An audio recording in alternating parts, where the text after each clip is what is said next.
Entonces, el taller de hoy se titula 21 demonios de la oración para el discernimiento. O tentaciones también podrían ser que se pueden presentar en la oración, no solamente demonios, pero esto es porque es el título o el subtítulo de un libro del padre Segundo Galilea, padre muy especial, ya falleció, pero dejó escrito un libro sobre discernimiento espiritual. Y de hecho, hoy que estuve tratando de conseguirlo, no se encuentra ya el libro. Yo pensé que lo tenía en mis archivos, tampoco lo encontré. Entonces aprovechar esto porque fue lo único que me quedó entonces del libro eh, del padre Segundo Galilea.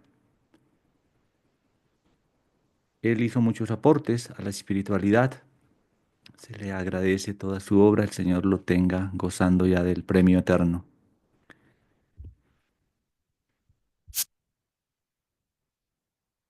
Veremos una muy pequeña introducción, también un muy pequeño preámbulo y pasamos ya al tema de las... el libro se llama Tentación y Discernimiento. Ya no se consigue. Introducción. En esta charla se verán las tentaciones más corrientes, abiertas o sutiles en un área central de la vida cristiana, la oración. Cada vez me convenzo más de la importancia de la oración para la vida espiritual. Los demonios de estas tentaciones son habitualmente sutiles y requieren discernimiento. En estos días estaba leyendo sobre el tema del discernimiento. Entonces dice un padre jesuita que fue provincial aquí en Colombia, luego fue provincial por allá en Argentina, y les decía a los novicios en Argentina, mire, cuando se va a pintar una casa de la comunidad, no hay que discernir si se pinta de blanco, de rojo, de verde. Se pinta del color que el superior ordena. Y ahí no hay que tener ningún discernimiento, ni hacer ninguna votación ni ninguna elección. Tampoco hay que tener discernimiento cuando está muy claro el bien y el mal. ¿Robar está mal? Sí. ¿Hacer el bien está bien? Sí. Entonces, ahí no hay discernimiento entre el bien, cuando está claramente definido, y entre el mal, entre algo que es moralmente malo, de todo tipo, es malo. Ahí no hay que hacer discernimiento. El discernimiento es cuando hay dos cosas que las dos parecen buenas, pero hay una que es mejor, que es más perfecta, que está más de acuerdo con la voluntad divina y es difícil como discernirlas. Entonces ahí sí hay un discernimiento. Y sobre todo hay sutileza a veces cuando el mal se presenta como bien, está disfrazado, ¿no? Dice Pablo, por ahí en primera de Corintios 14, el ángel de luz, el demonio se disfraza como ángel de luz. Ahí sí hay que tener un discernimiento espiritual, estar muy atentos. Preámbulo.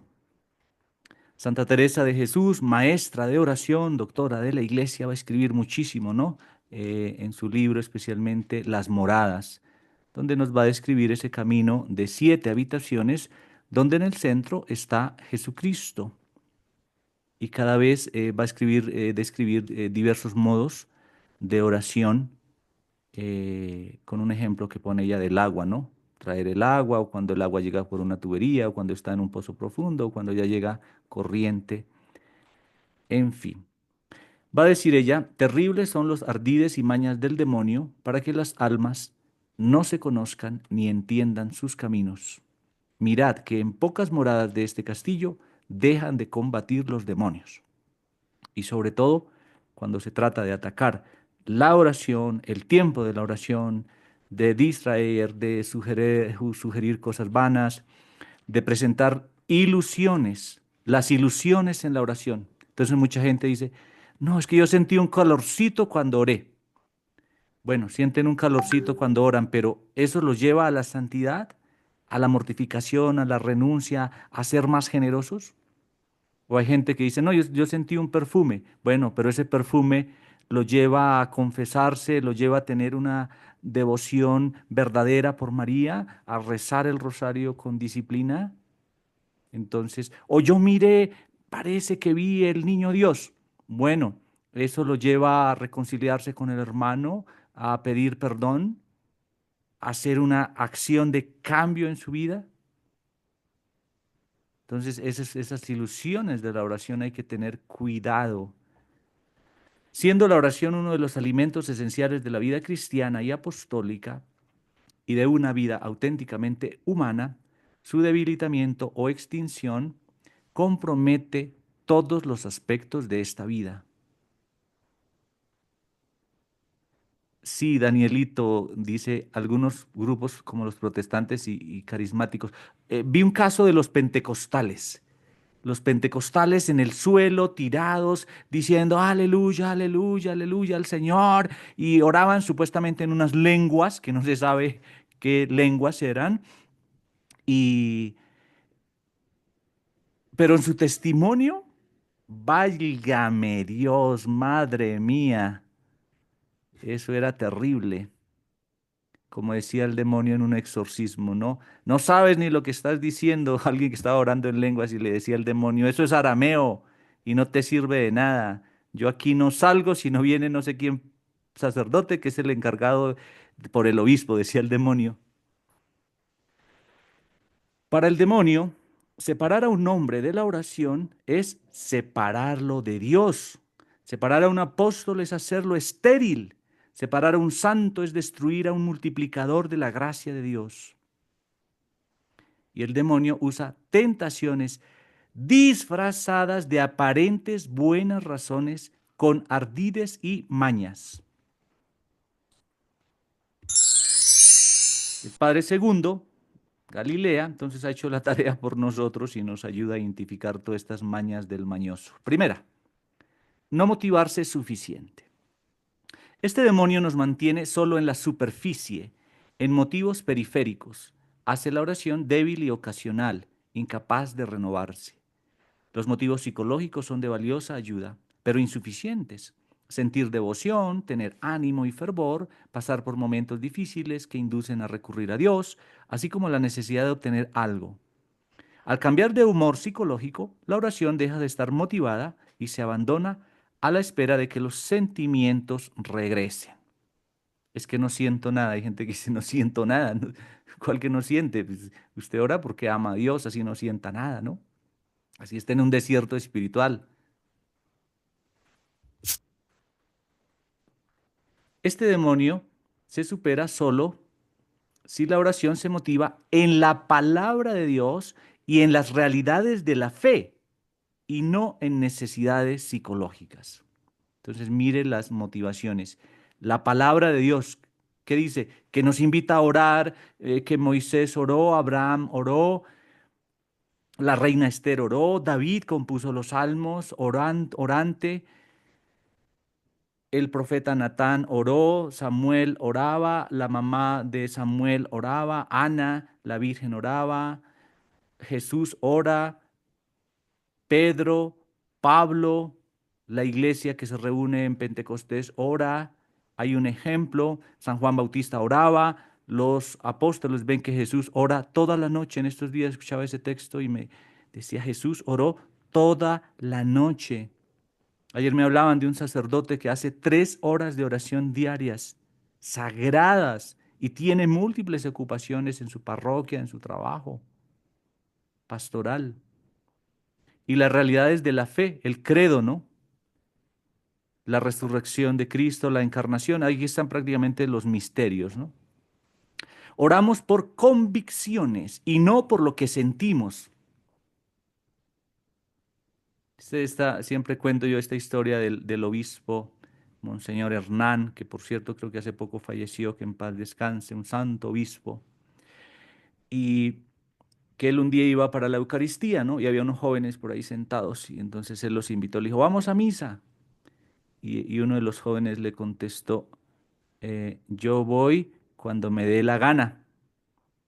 Entonces el obispo se regresó y le dijo, yo pensé que eras un hombre libre.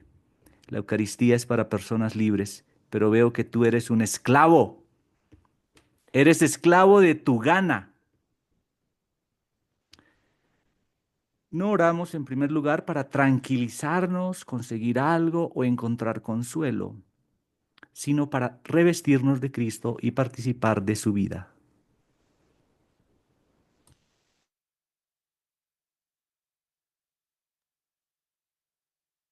Hace un rato, cuando salía de misa, estaba reflexionando en ese versículo de Mateo 5:48 que dice, sed perfectos como vuestro Padre Celestial es perfecto. Y yo decía, pero ¿cómo alcanzo esa perfección? De que Jesús no pide cosas imposibles, ¿no? Entonces es, claro, ser perfectos en la estatura de Cristo en mí, pero es Cristo quien logra en mí esa perfección, ¿no? Como decía San Agustín, usted haga lo que tiene que hacer y el resto pídaselo a Dios. La piedra fundamental que hace sólida y persistente la oración ante cualquier tentación del demonio es la convicción del amor que Dios nos tiene. Esto es esencial, hay que meditarlo, verlo, retenerlo, profundizarlo. A veces no nos creemos esto, que Dios nos ama inmensamente, tiernamente, con locura de amor. La oración se ofrece como don de amistad liberadora. El Dios liberador es el primero que conoce el pueblo de Israel en Egipto, ¿no? Dios nos ha liberado. Este motivo es central y suficiente para perseverar. Porque Dios me ama, entonces oro, ¿no? Como le decía era Juan Pablo II, ¿no? ¿Cómo está su oración? No, no hacemos mucha oración. ¿Por qué? No tenemos tiempo, le dijeron al Papa Juan Pablo II por ahí en los años 90. Y él dijo, no, lo que no tienen es amor.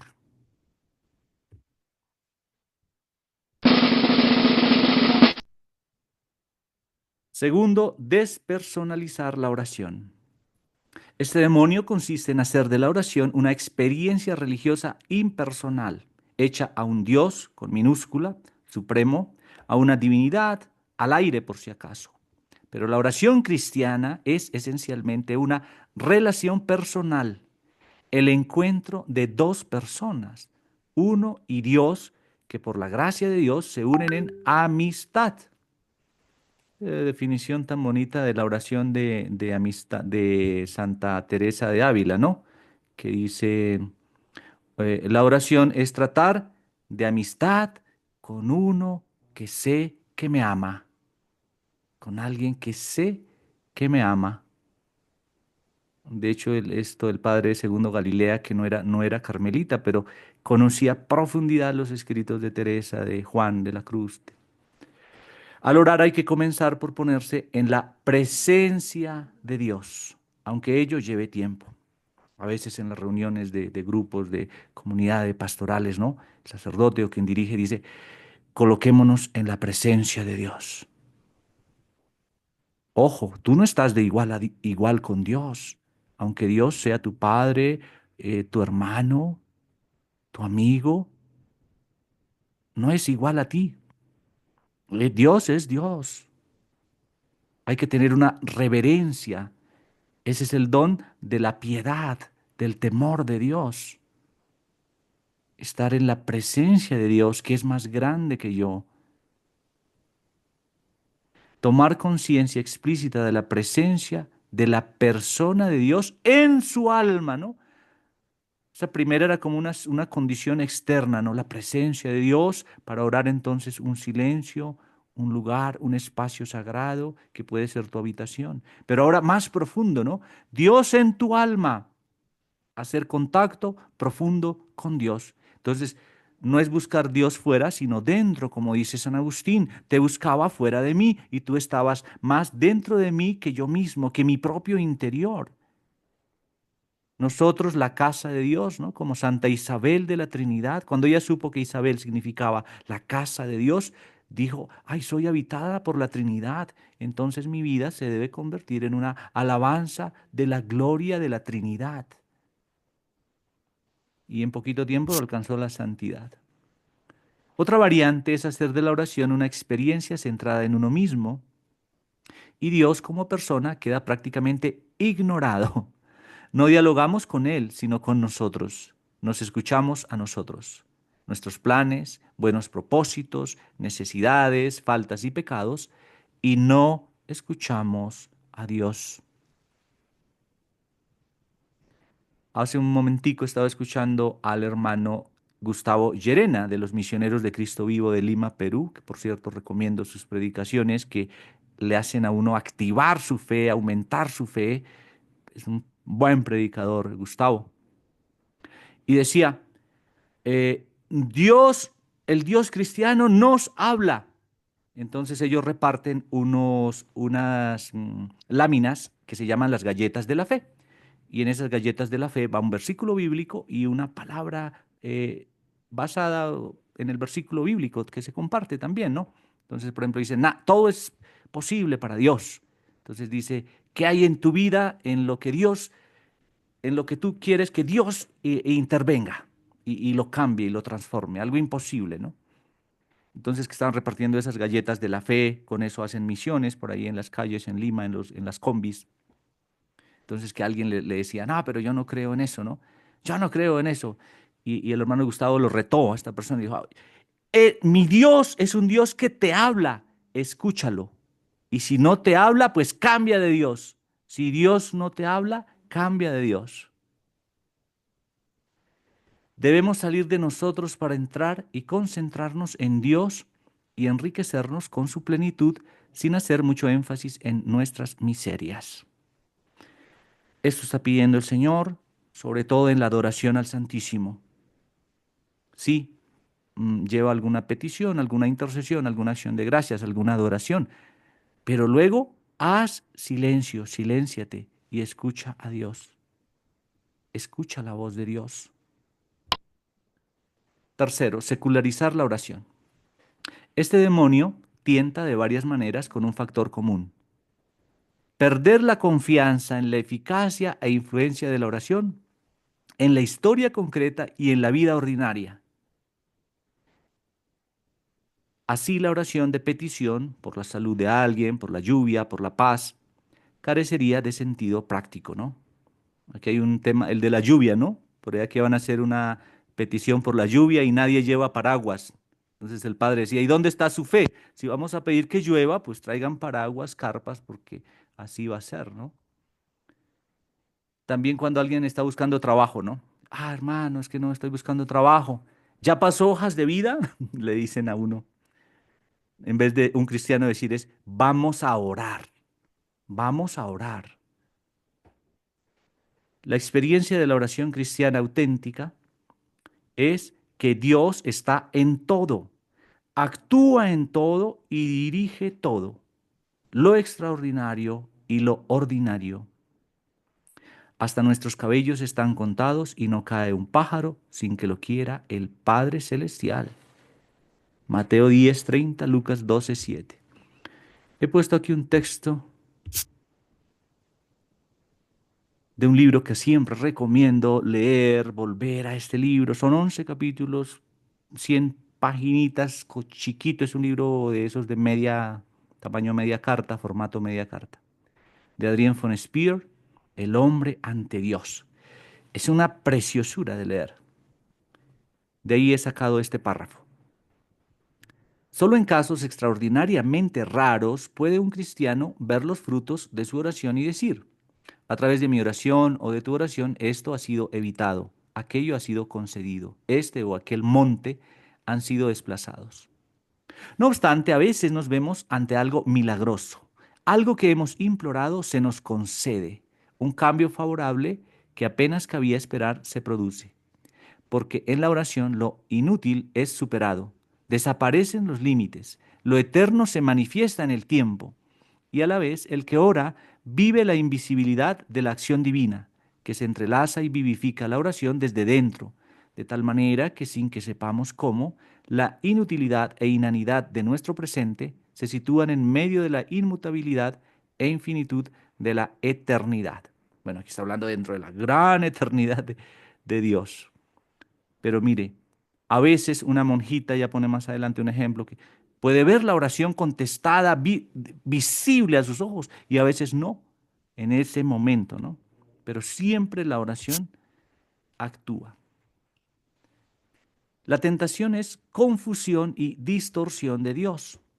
Dios no es uno de los factores importantes en la marcha del mundo. Esa tentación dice eso, ¿no? Ni es competidor de nada ni de nadie. Dios está a otro nivel, el de la creación y la providencia. Es el medio divino, trascendente de la marcha de la historia y de las leyes científicas. Todo el mundo visible está sometido a ellas. Al mismo tiempo, todo es querido y permitido por Dios. La oración siempre es eficaz e influyente en lo contingente, porque se integra en el nivel de Dios.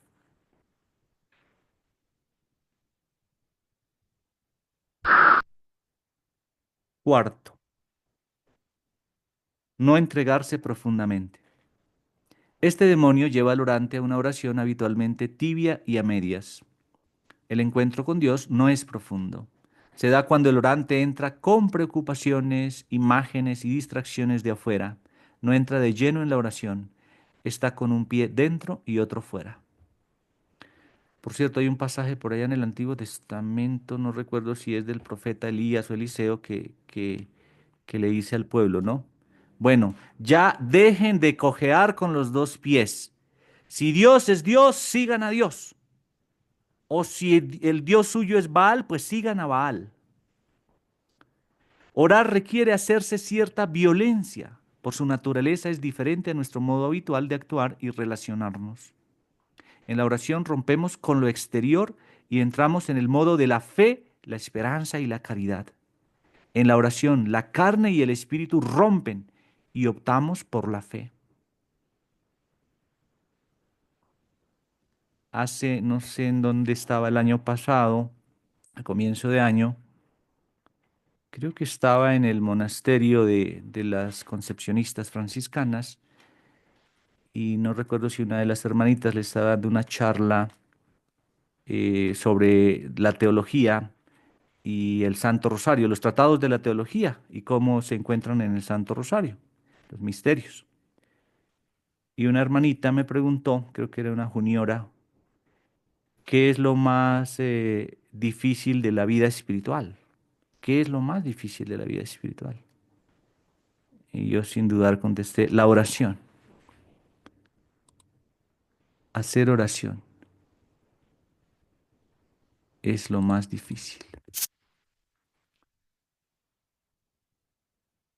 Debe entregar afectos y sentimientos, pero también, y lo más importante, entregar la libertad. Y esto lo aprendió a las malas, muy a las malas, digámosle un poquito así, entre comillas, San Ignacio de Loyola. Recordemos su experiencia en la cueva allí en Manresa, tan terribles tentaciones que sufrió, ataques, ansiedades, pánico, de todo lo que le dio. Y la experiencia le llevó a hacer esta oración que se conoce como el suscipe. El suscipe se escribe en latín, pero se pronuncia suscipe, ¿no? Que es: tomad, Señor, y recibid toda mi libertad, mi memoria, mi entendimiento y toda mi voluntad, todo mi haber y mi poseer. Vos me disteis, a vos, Señor, lo torno. Todo es vuestro. Disponed de ello según vuestra voluntad. Dadme vuestro amor y gracia, que éstas me bastan. Amén.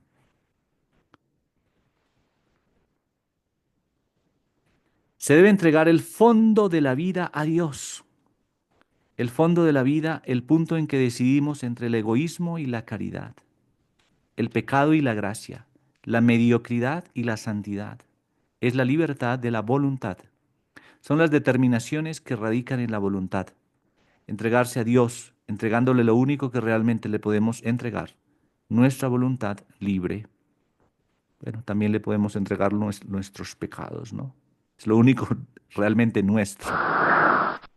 Quinto, no interesarse en progresar. Este demonio termina por convertir la oración en un deber rutinario y no en una vida que crece. La oración entraña un dinamismo que lleva a progresar hasta identificarse con la libertad y el amor de Dios. El Espíritu, donde está el Espíritu de Dios, ahí hay libertad. Si no has alcanzado la libertad de hijo de Dios, hay algo ahí en tu oración. El amor de Dios. El orante tentado cumple más o menos de cualquier manera, sin interesarse en que progrese en calidad. El peligro es que lo que se hace por deber, sin suficiente amor, termina por no hacerse. Hicieron una encuesta de cuál es la principal causa de abandono del ministerio en los sacerdotes y se llegó a la conclusión que es por abandonar la oración.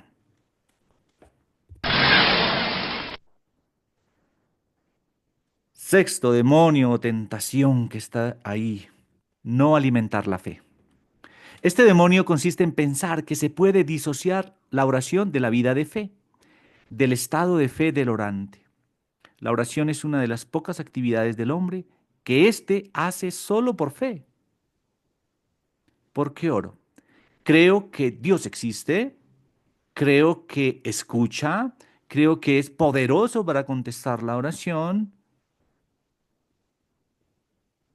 creo que me ama, todo eso se hace por fe, ¿no? Creo que se escucha la oración, ¿no? Hace poco el Señor, Dios Padre, decía en un mensaje a unos ateos, ¿no? Como no creen en nada, ¿no? Y decía, explíquenme, y eran como 40 preguntas que les hacía a los ateos, y, y una de esas era, explíquenme cómo llegan las oraciones al cielo. La oración cristiana es inseparable de la palabra de Dios. Hay que orar mucho con el Evangelio.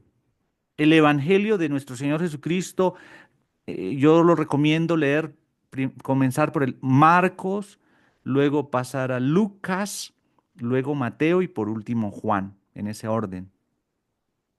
Y hacer del Evangelio la base de la vida, de la oración. Hoy escuché una homilía de un sacerdote ya mayor, que por cierto me acerqué al final de la Eucaristía a pedirle que si la tenía escrita, no la había dicho pues de memoria, lo que había preparado, pero esta homilía, ¿qué homilía? La lección divina. Dice, la raíz y la sustancia con la que se alimenta la oración es la palabra. La palabra vivifica la fe y la oración simultáneamente, ¿no? Porque la fe nace de oír la palabra de Dios, dice Romanos 10:14. Es necesario un contacto asiduo con la palabra de Dios, leída o escuchada y siempre interiorizada. La tentación es menospreciar el recurso a la palabra. Papa Benedicto XVI en el 2010 dijo, antes de cualquier lectura espiritual, la palabra de Dios, la Biblia, tiene que tener una buena Biblia ahí en su habitación, tenerla cerca en la mesa de noche o donde la tenga, para, por lo menos si uno la ve y dice, ay, voy a leerla. Séptimo, descuidar la humanidad de Cristo. Este demonio sugiere al orante que debe dejar atrás la memoria y la relación con la humanidad de Jesús de Nazaret. Esta tentación la tuvo Santa Catalina de Siena. Ella quería llegar ya a la unión con Dios, a las altas cumbres de la mística. Y Jesús la cogió de una pata y la aterrizó y le dijo, tú primero conóceme a través de mi humanidad. Sigue mis huellas ensangrentadas hasta la cruz y luego sí te mostraré mi divinidad. Primero la humanidad, la encarnación, una espiritualidad encarnada. Hay gente que quiere volver a subir a Jesús al cielo, uno tratando de bajarlo, de aterrizarlo, y la gente echándolo para arriba muchas veces, ¿no? Ningún místico, por más alta que fuera su contemplación, descuidó la referencia constante a la humanidad de Jesús, a los relatos evangélicos de su vida, a su pasión y muerte, que hoy muy pocas veces se medita. Y esto es lo que trae más conversión, más amor, más cosas grandes. La experiencia dice que muchas herejías nacieron de falsos místicos que despreciaron al Cristo histórico y la mediación de la iglesia, mientras que las grandes reformas de la iglesia se han apoyado en la humanidad de Cristo. Por ejemplo, los padres del desierto, San Bernardo. Este San Bernardo, qué increíble lo que escribe el comentario El Cantar de los Cantares. San Francisco de Asís, Por cierto, este año va a ser la indulgencia de San Francisco, hay que aprovecharla.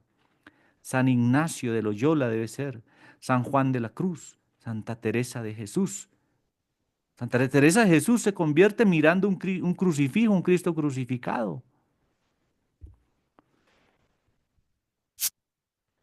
La oración cristiana nos incorpora a la oración de Cristo en su humanidad. Jesús es el lugar de la experiencia de Dios. Este demonio nos lleva a olvidar la encarnación de Dios. Ese falso misticismo desencarna la oración y la práctica espiritual separándola de la vida. Se disuelve lentamente toda referencia a la imitación de Cristo. Se convierte la oración en una ilusión imposible ya de verificar por la práctica cristiana. Se elevan. San Vicente de Paúl decía, si ustedes ven que un hermano ya tiene un pie en el cielo, jálenlo de la otra pata y hagan lo que aterrice. San Vicente de Paúl tiene unas meditaciones muy buenas, recomiendo leer esa espiritualidad, es muy, muy aterrizada. Él siempre decía, de la oración hay que salir con resoluciones prácticas. Octavo, poner la cantidad sobre la calidad. Este demonio suele engañar incluso a los espirituales. Es obvio constatar que la oración requiere cantidad y calidad. Cantidad. Hay que dedicar tiempo, momentos exclusivos a la oración. La cantidad de tiempo es un buen índice de vida de oración.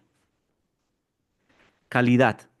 Se refiere a la profundidad y genuina experiencia de Dios en la oración.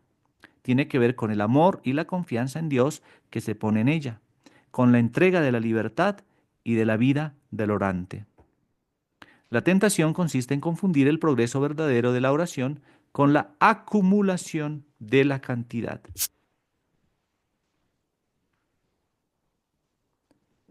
Noveno, descuidar los tiempos fuertes.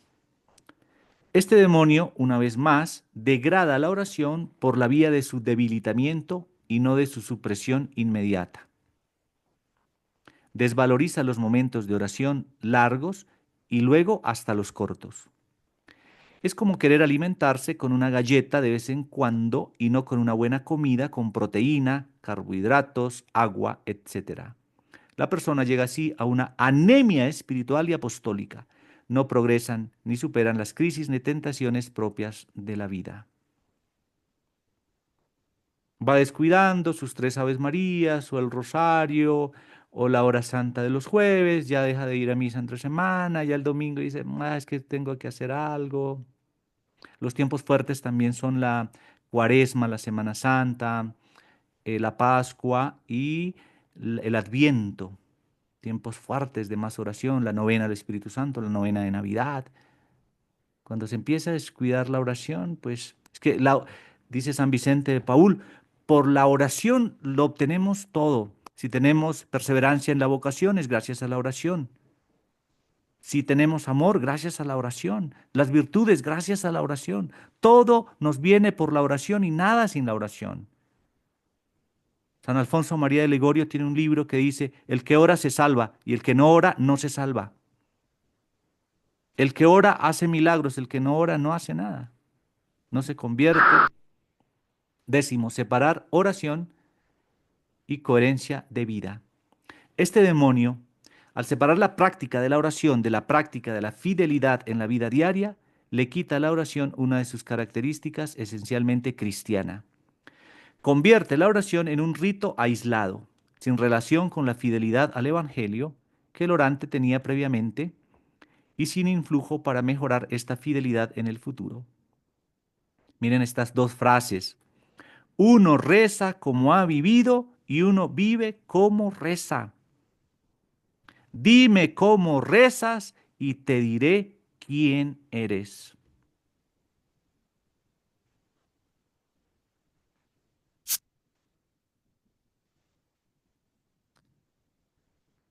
Voy a pausar la grabación mientras escuchamos esta canción.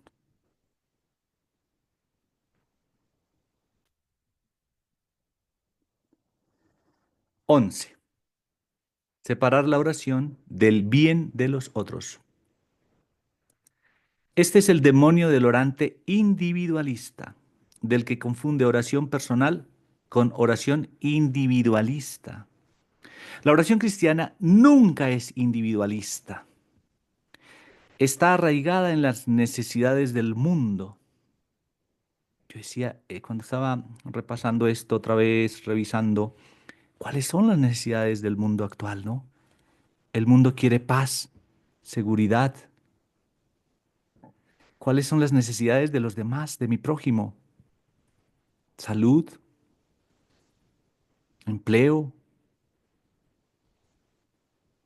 y el reino de Cristo, que es lo primero. La oración de petición es lo primero que hay que pedirse, el reino de Cristo.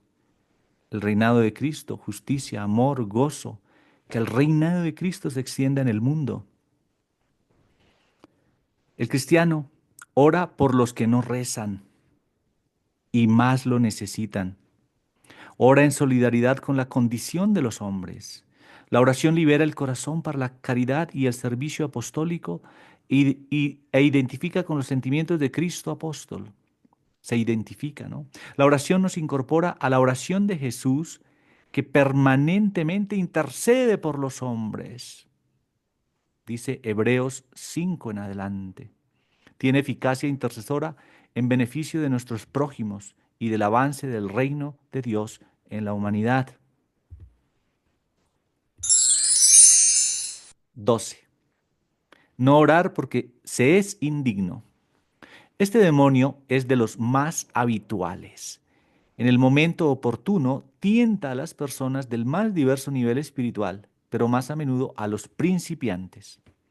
La tentación es sutilmente engañosa. Bajo una apariencia razonable, hacerse más fiel y coherente antes de reanudar la oración. Parece autenticidad, pero no lo es. Es una distorsión de la oración misma que no es solo para los buenos y dignos. Eso le dicen mucho a uno. Ore que a usted Dios lo escucha, ¿no? A las monjas y curas, seminaristas, religiosos o algún laico que esté dentro de la iglesia, en algún grupo apostólico, siempre le van a decir, ay, ore que a usted sí Dios lo escucha. La oración es para todo creyente, por muy mediocre que sea, que no es una experiencia de nuestra aptitud moral, sino que lo es del amor gratuito y de la misericordia salvadora de Dios. Por ahí hay una canción, hablando de esto, que un padre nos decía, en la liturgia a veces se cuelan canciones que no contienen un mensaje teológico, ni adecuado, ni claro, ni bíblico. Entonces por ahí hay una oración que dice, Dios no escucha la oración, Dios no escucha la oración. Y decía, no, Dios escucha todas las oraciones. Otra cosa es que si lo que usted esté pidiendo bobadas, pues eso no le va a dar. Pero Dios escucha todas las oraciones. O hay una canción también que es de piedad, ahora que hablo algo de liturgia y de canciones, ¿qué es lo que dice? Renuévame, Señor, porque todo lo que hay dentro de mí está destruido, está mal. ¿Cómo así que todo lo que hay? No, si somos obra de Dios, todo lo que hay que tener cuidado con lo que se canta. Otra canción que está mal redactada, pero que es preciosísima y a mí me gusta, es una canción que se canta en la comunión o en la consagración, ¿no? Que dice, ya no eres pan y vino, ahora es el cuerpo y eres cuerpo y sangre, ¿no? Ahí está mal redactado. Dice, ya no es pan y vino. Ya no es pan y vino, es lo correcto.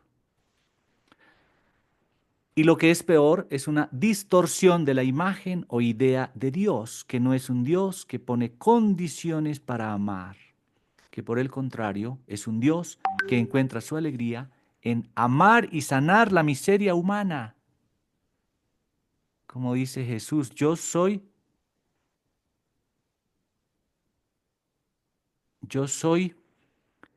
el Salvador, yo soy el Salvador. El Señor nos sana, nos salva y nos santifica. La tentación es grave y global, implica desesperanza y falta de confianza en Dios, lo que aleja de Él progresivamente. La tentación es mortal, lleva a dejar la oración que es precisamente lo único que a corto plazo puede sanar las indignidades y conducir a una vida más coherente. La paradoja cristiana está en que cuanto mayor es la conciencia de la propia indignidad, mayor debería ser el deseo y el recurso a la oración. Si yo veo que estoy llevado, que estoy en la inmunda, pues más debo orar. Y no, yo no estoy en la inmunda, pues no, no soy digno de... Aún el centurión este dijo, no soy digno que entres en mi casa, pero una palabra tuya bastará para sanarme, ¿no? O en el Evangelio está eso, ¿no? 13, el desánimo. Y esto sí también esto es la plaga, la peste de la vida espiritual y de la vida misma. El desánimo. Este demonio seduce al abandono de la oración por la vía del desánimo ante dificultades con que tropieza la oración. La ironía está además en que estas dificultades son habitualmente normales en la oración. La tentación es un perfeccionismo trasladado a la vida de oración. Estaba leyendo un libro que me prestaron que se llama El sanador de almas, de una psicóloga de Medellín que se llama Elizabeth Guerra Gómez. Y ella dice que el perfeccionismo, imagínense, ella es psicóloga, ella era evangélica protestante, se hizo católica hace unos años hacia acá y, y, y creyente, se supone, de oración y resulta que cayó en una depresión.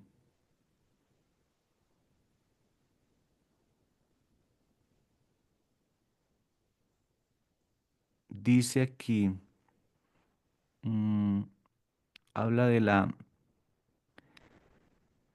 dice, engañosa por su increíble habilidad para tejer al interior del alma que la padece una peligrosa red que actúa como barranco y trampa a la vez. Te lleva a ella, te seduce con su inercia, con su letargo, con su desidia, para que una vez te hayas deslizado hacia el abismo, caigas preso en tus hilos, entre sus hilos, digo, de astenia y anedonia. En otras palabras, te drena la fuerza, te succiona la energía y te arrebata por completo la capacidad de disfrute, incluso de lo que antes solía ser tu deleite. Y una vez te tiene atrapado e inmóvil, te hace creer desde la oscuridad de tus pensamientos desvalidos que te resultará imposible salir de su urdimbre. Se va instalando lentamente, sin hacer ruido.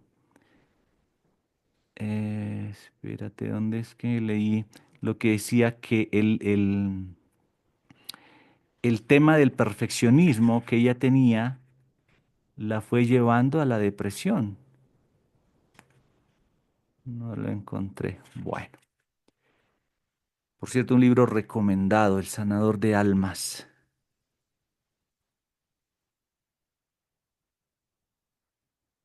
El demonio induce a dejar lo que es bueno a pesar de todo, por lo hipotéticamente mejor.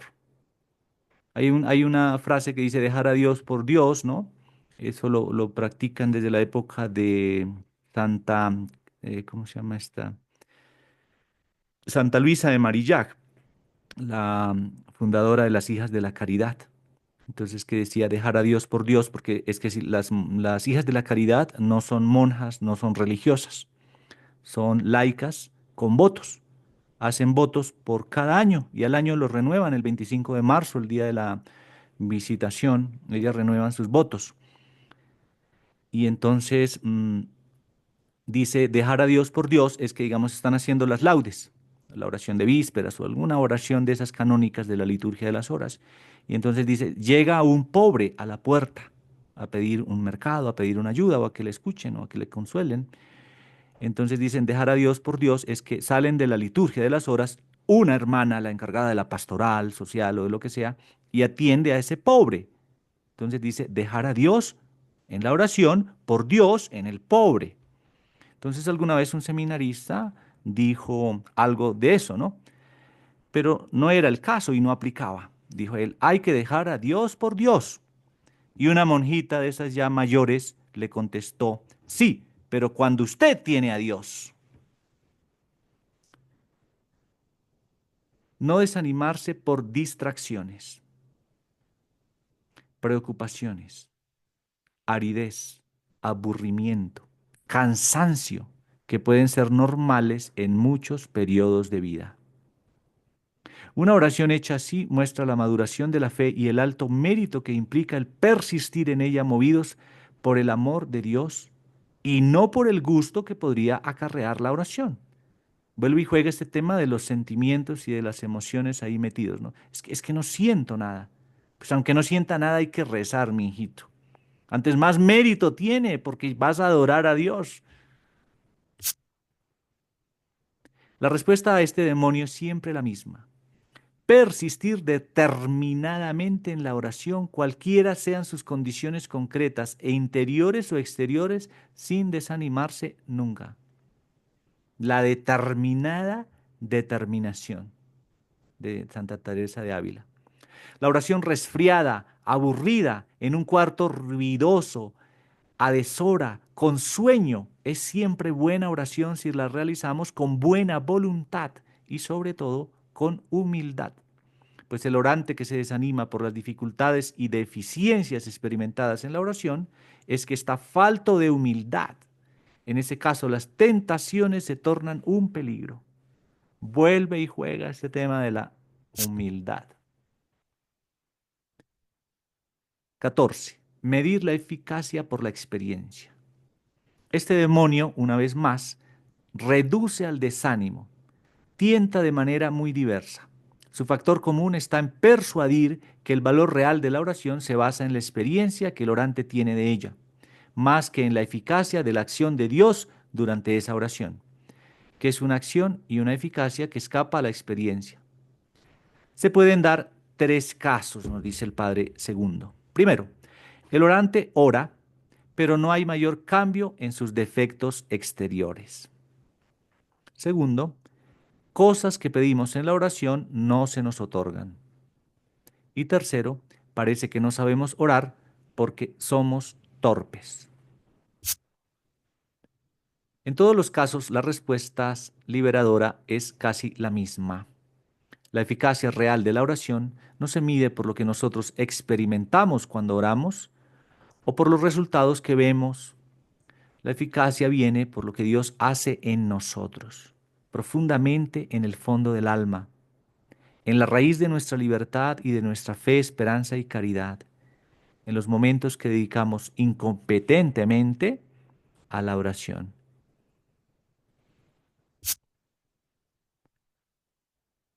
15. No poner la sensibilidad en su lugar. Este demonio distorsiona el lugar de la sensibilidad en la oración de modos diferentes que amenazan su progreso en todo caso.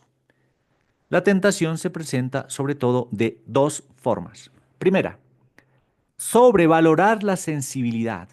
Son los que quieren acompañar a Cristo en el esplendor del monte Tabor, pero no en la aridez y agonía del huerto de Getsemaní. No hay resurrección sin cruz. Cuidado.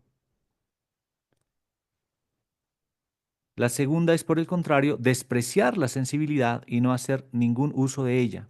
Cuando oramos, lo hacemos como hombres dotados de afectos y emociones. Oramos con rabia o con tristeza o con dolor, como somos, tal como somos. Pero usar esas emociones y afectos bien, ¿no? Enfocados. En todo, libertad. Ni apegarse, ni rechazarla, la emoción, ¿no? O la sensibilidad. Yo creo que un ejemplo bueno de esto es en los salmos. En los salmos se expresa el hombre en toda su sensibilidad emocional y afectiva. Hay unos salmos que no se rezan en la liturgia porque parecen tan terriblemente duros, pero que la iglesia los reza por los que sufren, por los perseguidos, por otros, ¿no?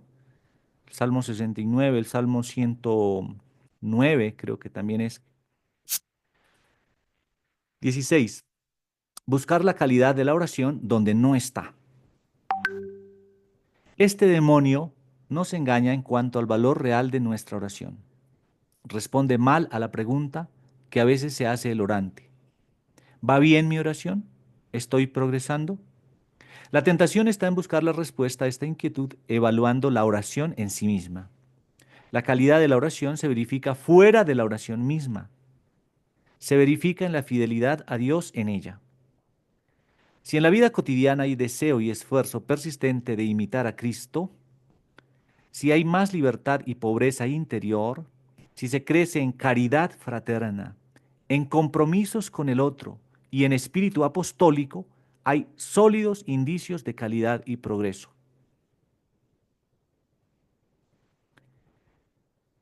¿Por qué me di cuenta que no tenía libro y que no se puede conseguir ahora este libro? Porque ahí donde dice leer página tal, ahí en ese momento era para ir al libro y no está, no lo tengo en mis archivos, por lo menos digital no.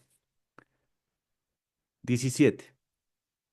Discernir mal el uso de los métodos. Este demonio consiste en transformar el método de oración que está hecho para ayudar al orante en un factor conflictivo para la oración. El método en la oración es el uso de recursos que facilitan la concentración de nuestras facultades en Dios. Entonces hay algunos, mire. Lectura, oraciones vocales, jaculatorias, posturas. Hay gente que reza mejor arrodillada, otros sentados, otros de pie. De hecho, Santo Domingo Guzmán tiene 8 posiciones, ¿no? Para orar. Postrados, puntos de meditación, etcétera. La tentación consiste en usar el método sin un buen criterio o inoportunamente, con el consiguiente daño para la oración.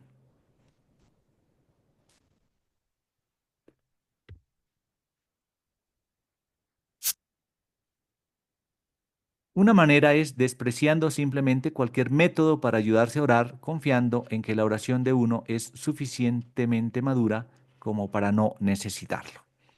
En estos días estaba en un cumpleaños y estábamos viendo un video por allá de los años, no sé, 2007, 2009 creo que era, donde estaban celebrando los 80 años de una persona en una capillita atrás de la catedral. Y entonces los hijos de esta señora, que eran varios, no sé, como 5 o 6, tenían unas peticiones que debían haber llevado prescritas, ¿no? Ya escritas en un papel para hacer por la mamá, que cumplía sus 80 años. Y las peticiones de todos eran tan preciosas en un papelito, pero una de las hijas no llevaba escrito nada, sino que dijo, no, yo soy buenísima haciendo oraciones espontáneas.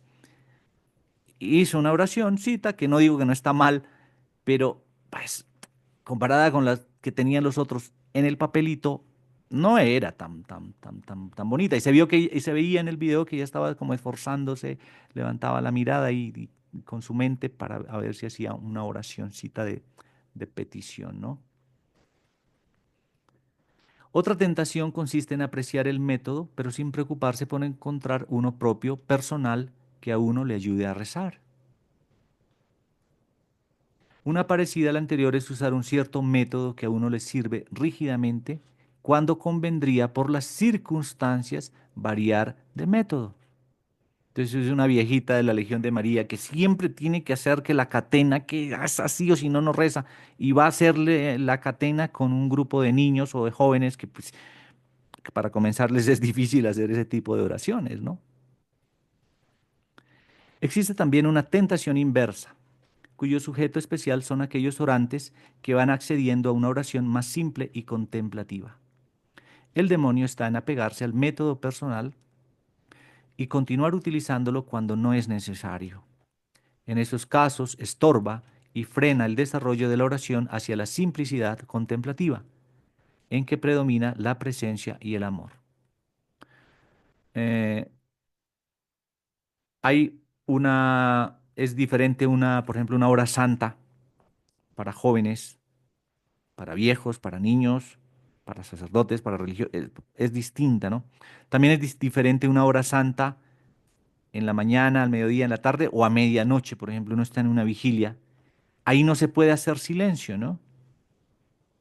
Eh, Estuve en un retiro espiritual y entonces hacía una hora santa, pero hablaban y hablaban y hablaban y hablaban y hablaban todo el tiempo. Entonces al final en la oración me preguntaron que cómo me había parecido. Entonces yo dije, me parece que hablan demasiado.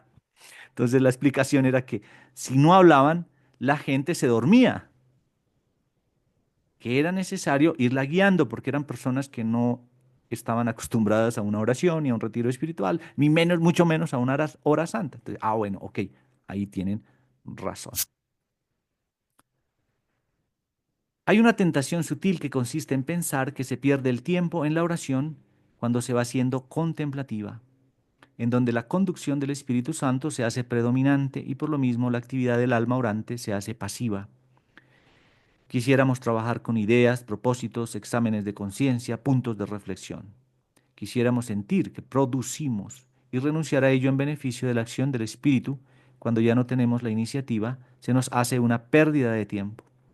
La tentación es persistir en nuestros planes, modos y métodos y no dejarnos llevar por el Espíritu. Lo que les decía que el Señor está pidiendo en este momento, en la visita al Santísimo, en la adoración, que se haga más silencio y que se le escuche. Pero hay personas que siempre llevan libros, 50 libros a la adoración al Santísimo, ¿no?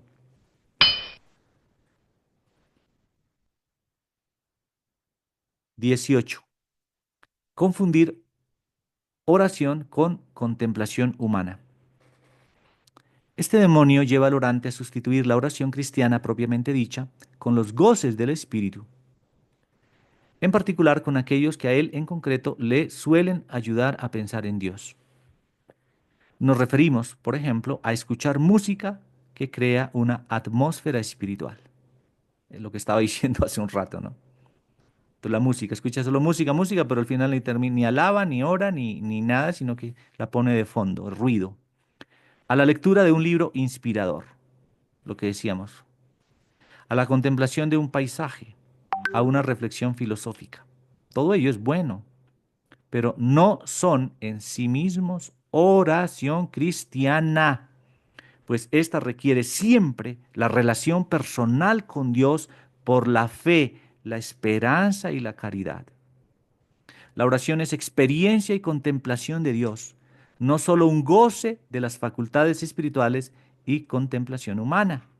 Lo que decíamos, no, es que me gusta la música, es que siento bonito leyendo este librito, es que es tan bonito ver el paisaje.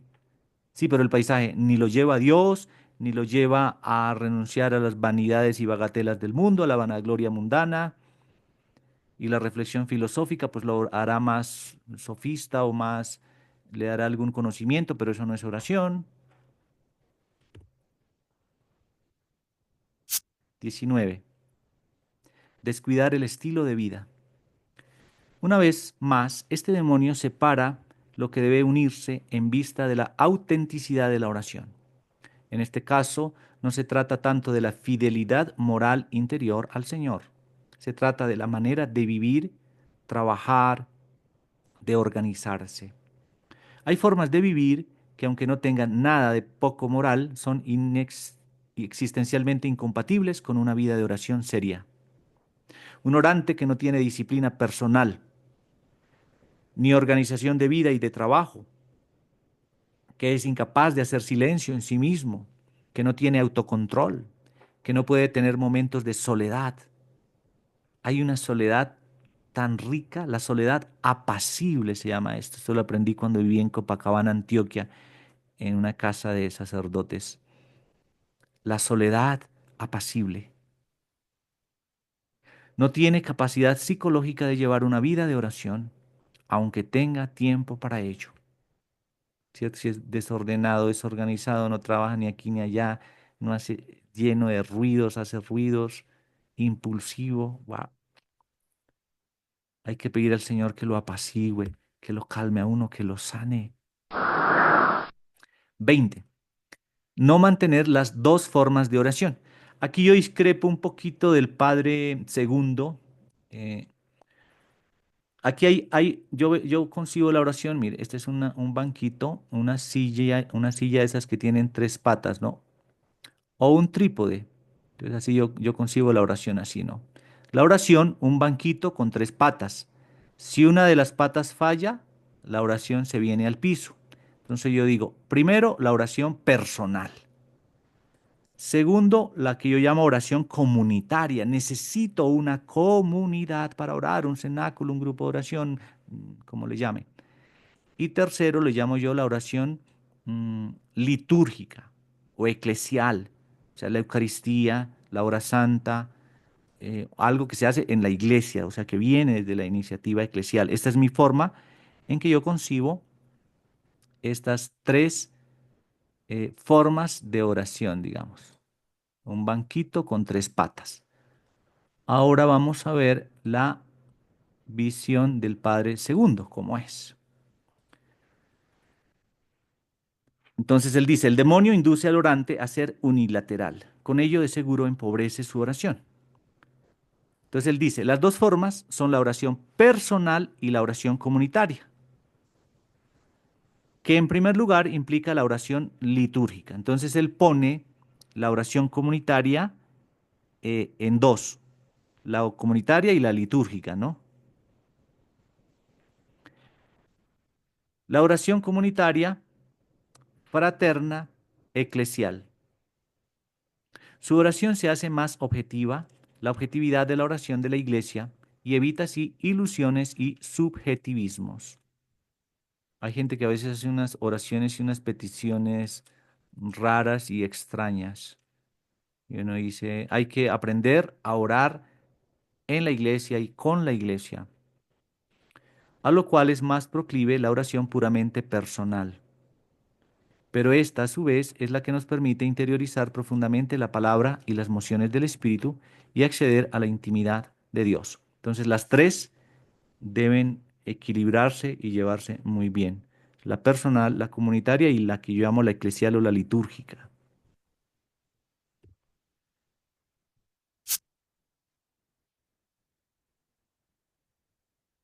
21.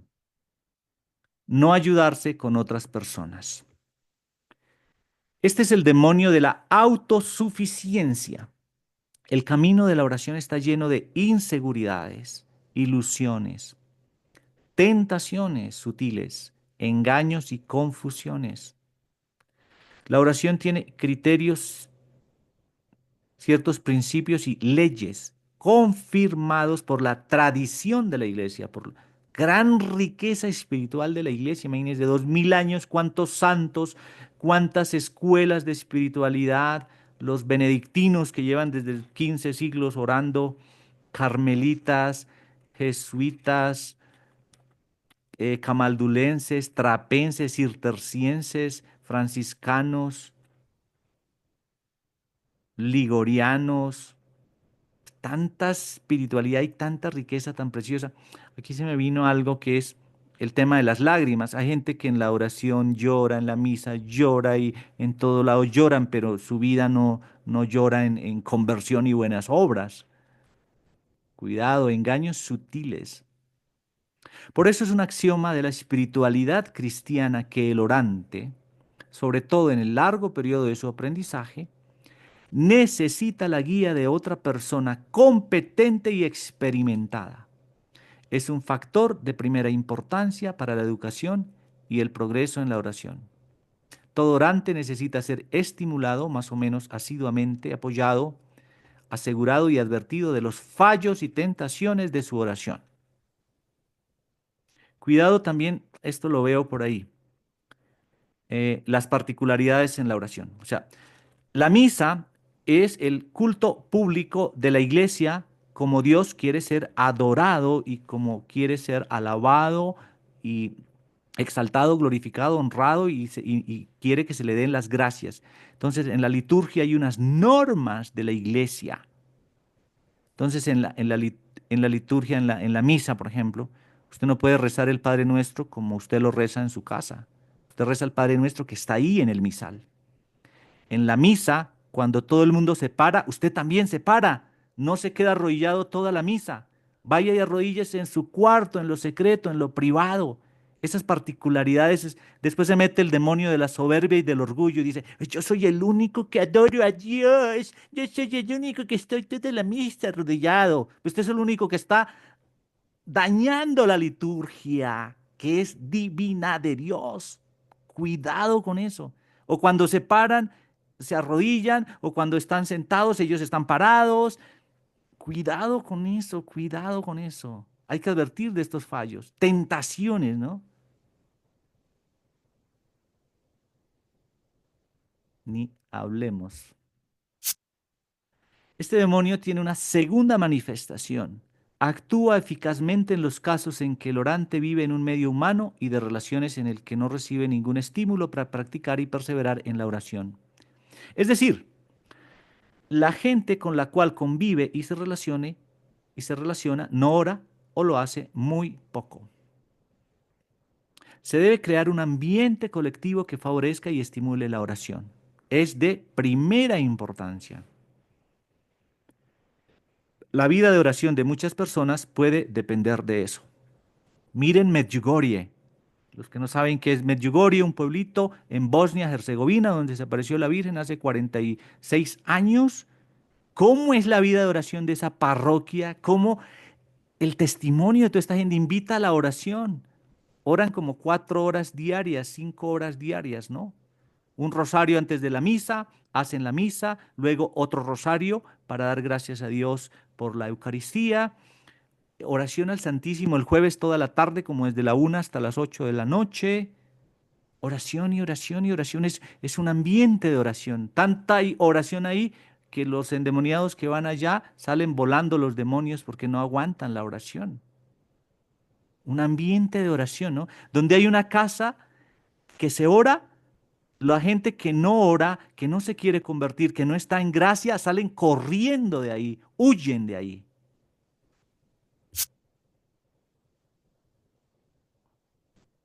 Bueno, llegamos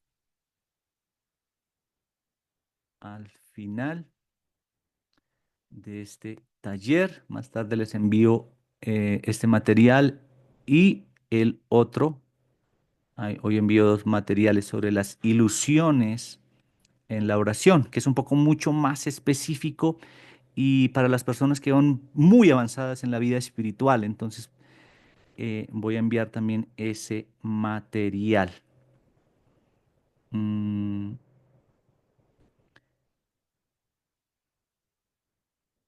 por cierto, pues para invitarlos al próximo taller que comenzará el martes, que es sobre sanación interior.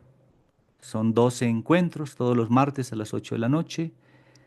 Vamos a tratar estas 10 heridas, heridas del corazón y de la vida en general, heridas que nos han causado las relaciones, las malas relaciones, ¿no? Con parejas, exparejas, con la familia, papá, mamá, hermanos que se pelean como perros y gatos, las pérdidas, tantas pérdidas que hay, especialmente el duelo. Perdemos un ser querido, sobre todo la pérdida de un hijo. En este momento, yo creo que en este momento una amiga está a punto de perder a su papá, que está enfermito, hospitalizado. La autoestima, la autoimagen, el autoconcepto, esto sí que es tremendo. ¿Cómo sanar esto? Son encuentros que van a ser encuentros de formación, o sea, mostrar un poquito de qué se trata esto, cuáles son las consecuencias de tener estas heridas en la vida con Dios y demás, y luego una oración, oración y oración y oración para que el Señor sane todo esto en nosotros. Él es el único el que puede sanar esto. Heridas que nos causa el trabajo, el burnout, gente quemada, quemada, estresada, destruida por el trabajo o por las ocupaciones diarias, ¿no? El hogar a veces, cuidar a un enfermo, además, se necesita sanar. Miedos, que hay una cantidad increíble de miedos, de temores, sanar estos miedos irracionales, porque hay un miedo racional y un miedo natural, por ejemplo, ¿no? Va uno por un prado y por ahí ve que se mueve algo en una mata y uno salta para un lado, pues es un miedo que lo está librando de algo, ¿no? O le da miedo que el señor del bus vaya a 180 kilómetros por hora. Es un miedo natural, normal. Pero hay unos miedos irracionales que paralizan la gente. Sanación de recuerdos dolorosos, la mente que está por allá distraída, divagando. Sanación del resentimiento, del odio. La falta de perdón lo que causa en el organismo, emociones, heridas emocionales. Uf, especialmente hay como unas 6 emociones, sobre todo las que principales que causan heridas, porque hay muchas. Tengo un libro por ahí, creo que 100 emociones, un mar de emociones. Los malos hábitos, heridas por malos hábitos, aquí es un poco el tema como de adicciones, ¿no? Todo el daño que causan a la salud. Así que hay una oración de sanación, de curación.